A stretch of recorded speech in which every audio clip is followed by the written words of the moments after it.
Chicago Bulls officially signed Tristan Thompson. So Thompson, he was traded from the Kings to the Indiana Pacers in that Sabonis deal. And then he got quickly bought out.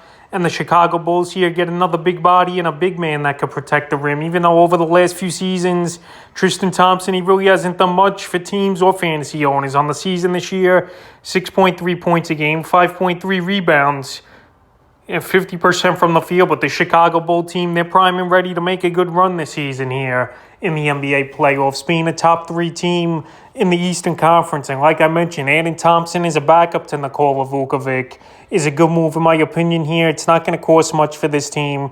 And like I mentioned, he's still a pretty decent rebounder and can protect the rim a little bit here. And he's not going to play major minutes. As terms of fantasy basketball goes, he's a guy I'm not going to look at right now unless something happens to Vukovic or he comes off the bench and does play 20, 25 minutes a game. We're putting up good stat lines. But Thompson, he's bounced around, like I mentioned, over the last few seasons. Obviously, his best days were with Cleveland in the LeBron James era. Then he went to Boston for a year, then Sacramento, then Indiana. He played a couple games.